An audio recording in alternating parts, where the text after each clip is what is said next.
The Rocky Mountains around Calgary are breathtaking. I wish I had the ability to put in words their beauty and grandeur. To me, there is something mysterious and powerful there. Depending on where you are looking them from, the angles of the sun rays, the snow, the seasons, they will impress you in unique ways. Changing angles can change the whole story. Theories set the angles scholars want to use to frame their observations. Theories also speak about the levels of observation scientists want to adopt in their studies. Some will observe that small particles that form a bigger element, while some will look at bigger pictures. If I propose serious and leisure in one sentence, what comes to mind? Should leisure be taken as a serious topic? Should leisure be taken seriously? You might know someone passionate about their leisure. How has their commitment impacted their life, their identities, and their community?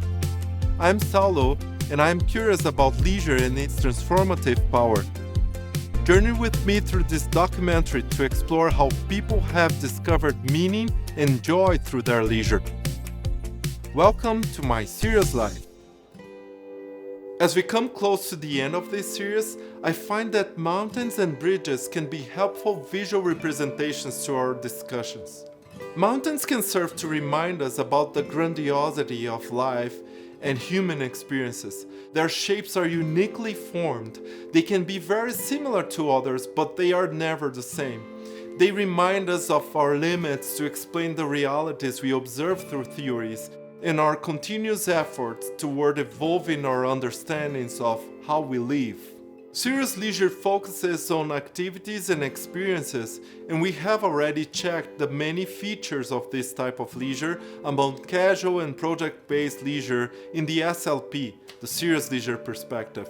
As expected, there are criticisms on the SLP showing limitations of this theory. Bridges illustrate what I would like to share with you. I like the idea of connecting things. Bridges connect place allow people to reach spaces that for some were inaccessible. Here we connect an academic theory to broader audiences. Serious leisure is an oxymoron, linking two words that are antagonistic. How can something be serious and still leisure? There are many studies that mention people talking about their activities, saying things like, "What I do is leisure, but it's serious." I like to think serious leisure as a bridge between two terms that are loaded with diverse cultural meanings.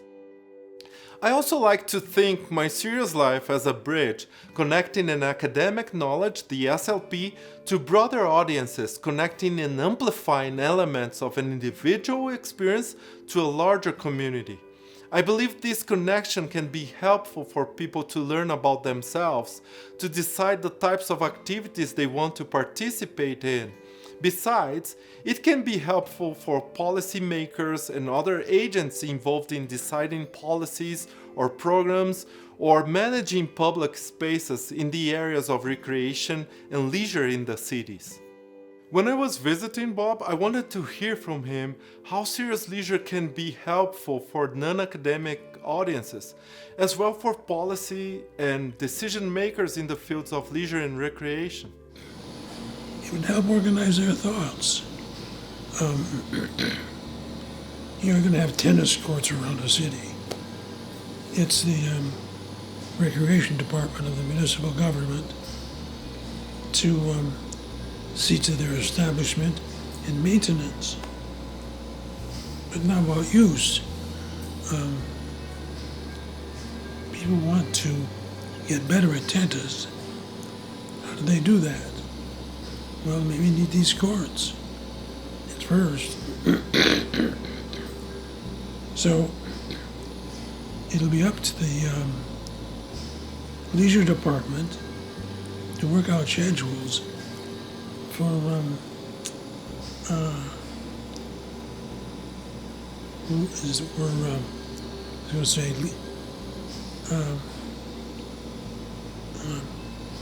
making the courts available for, say, an hour upon application for people who want to get better at it. not just come and hit a few balls over the net with her children or a grandson or something. So the distinction is important. I think that may be going on in Calgary. We had, when I was teaching at what we called WISE, as a World Leisure Master's Program in Wageningen, the Netherlands, there was a woman there at one point from Calgary who took the degree. I was her supervisor, and she ran a recreation program in the Northeast. Her thesis was about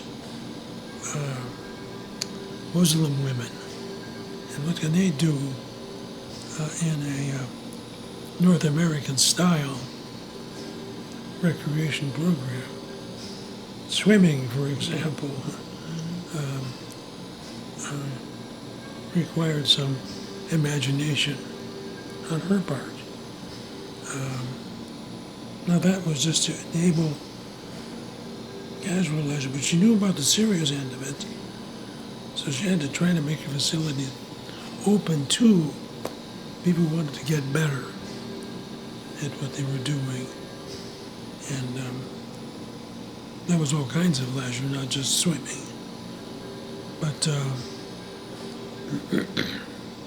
she was aware of that, and I don't know how that's happened.